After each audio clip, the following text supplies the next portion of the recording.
We are back with Zach Friend and Lauren Claffey. Thank you so much for joining us. We still have to break down who's going to make the third Democratic debate and who could miss it. I mean, noteworthily, what we've been talking about here is it's Tom Steyer announced that he has met the Democratic threshold for the donor limit, basically by saying, give me X amount of money and I'll fund the rest of it. You just need to individually clock in. Literally give me a penny. Yeah. Well, what's interesting, Zach, is that the guy has these massive organizing structures in these early states, like Next Gen and all these things that he's poured millions and millions of dollars in for a long time. I mean, essentially, he's buying a spot on the debate stage just to push this impeachment. He's only one poll short of making it. He's probably going to be there. Yeah, he'll be there. It doesn't mean he's going to be president of the United States. I don't think he's going to be president, but it's like... I mean, to be fair, there's a big difference between agreeing with somebody's viewpoint and wanting them to be president of the United States. I mean, this is somebody who's been running on a single issue I mean, a lot of people that were giving to his issue didn't mean that they supported him to be president of the United States, and I think that's playing out. Yeah, but I mean, it's a bad look, frankly, for the Democratic Party to have someone basically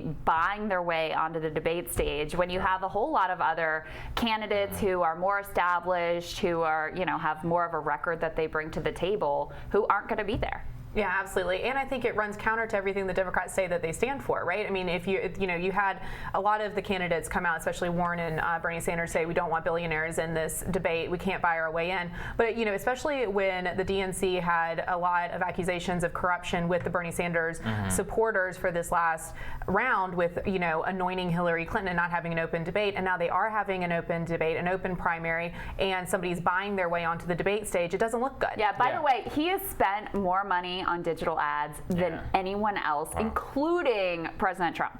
So that's how much he's put into It's not supposed to work this way. I mean, this was the thing that Trump exposed in the Republican Party, which is, every other candidate is like trying to court the Koch network because the Kochs have poured billions in organizing and all these different organizations. I mean, you literally have to be a candidate like a Bernie Sanders or somebody like that to come out and just say this is corrupt and expose it. But it's very difficult. I mean, if you're a Steve Bullock, you can't fight back against Tom Steyer, and I think it is wrong that this guy. It seems to me almost like Next Gen and all these other things were just false conceits so that he could eventually run for president. He could build a presidential Yeah, I mean, do we really machine. Somebody said on the show, I've been abused by Tom Steyer for the last 5 years. He makes me watch him on TV for so long.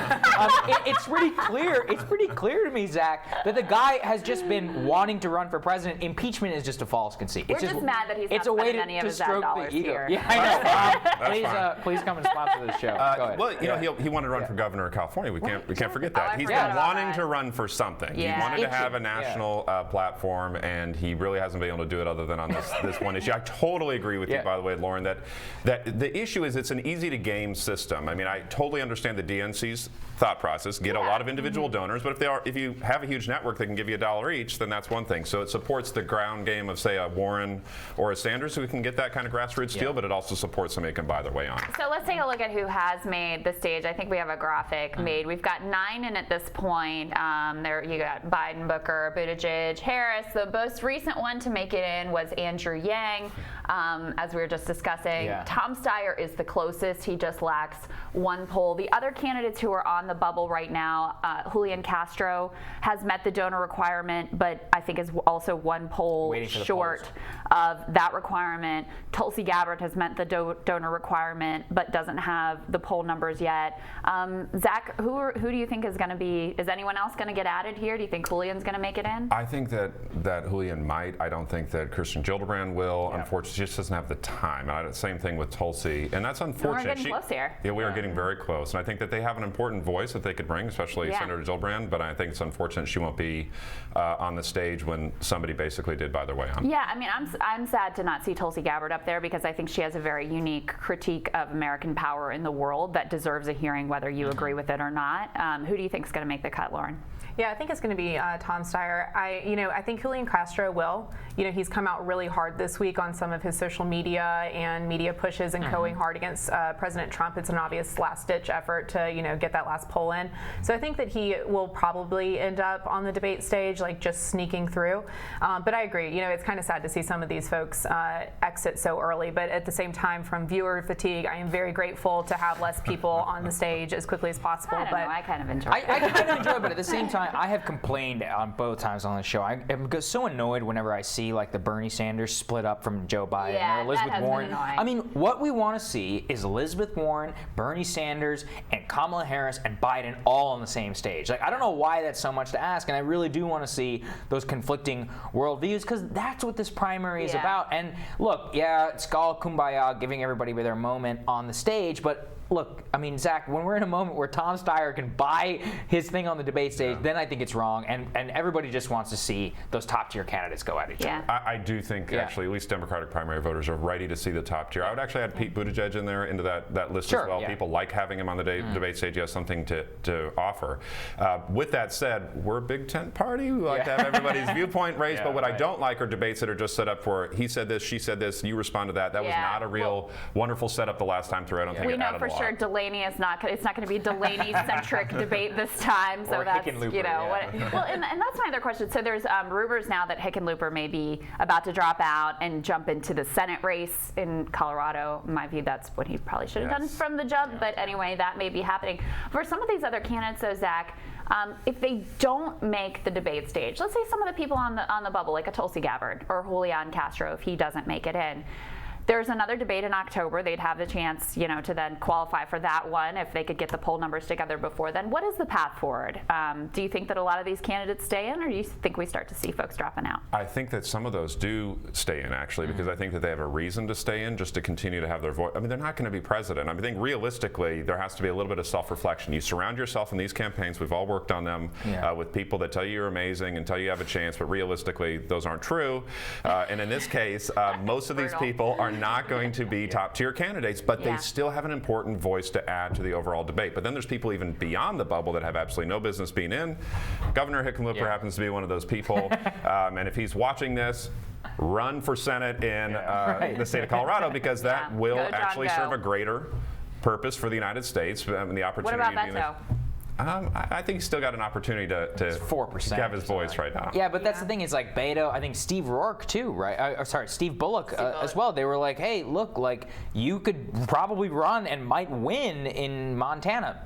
He's not. He refuses to do it. He's ruling it out. Stacey Abrams. I know she's not running for president. She announced that. She actually said she's very open to the VP slot earlier today. But at the same time, it's like, why is she not running? What is it about this allure of national office and kind of just like the brushing off of these lower offices, which make quite a big difference given how much Democrats rail against the Senate, right, Lauren? Yeah, I mean, I agree. Well, one, I will say everybody's going to stay until they run out of money. That's going to be what stops people. It makes them actually drop out. They'll stay in until, because everybody wants the national voice. They're seeking the attention. That's how you get the more free media. Their moment. They're waiting for their moment. And so, and I would say the same thing about being on the local stage. It no longer takes a politician working their way up through local office in order to reach the big times. They can jump straight to it. They can jump straight to the national stage, and they feel like they can have a bigger impact there and a bigger presence, And well, I mean, that's the Trump effect, right? Everybody looks at that guy and they're like, well, if he can run for the White House, like anyone can do it. I may as well throw my hat. Buttigieg may have cursed us with an ocean of mayors announcing their presidency. It's so true. I'm just dreading it. And also, President Obama kind of set the stage for that, because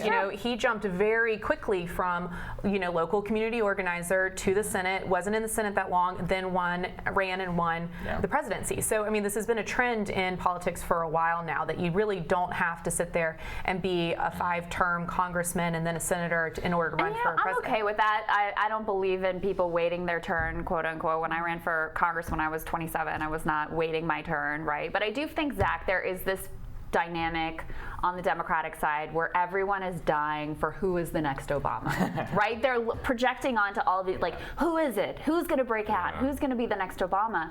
There isn't one. Although on the last debate, I thought that people didn't like Obama anymore. I didn't really understand what the heck was going on there. I mean, it was one of the stupidest things I've heard my own party do. I'm going to disagree on that. If we want to open that can of worms. I mean, look, there's a difference between admiring the person and critiquing the administration, which, by the way, led directly to the Trump administration. So I think since you have the former vice president running, we have to talk about that record and what it's meant for the country. And I think, in my view, it's definitely a mixed bag. TPP was was not good. Holding no one accountable for the financial crash was not good. The healthcare thing is a mixed bag at best. So I am all for that critique. But go on. Yeah, you were saying. That's fine. I still think he's the most popular ex-Democratic president in history. He's like 90% approval. No doubt about it. I don't remember. We didn't have daily talk shows wondering about what stupid thing was tweeted by the President of the United States. And so there's a lot of elements about him, both even in his policy and character, that are not questionable. Unimpeachable. But to the question of who the next Obama is,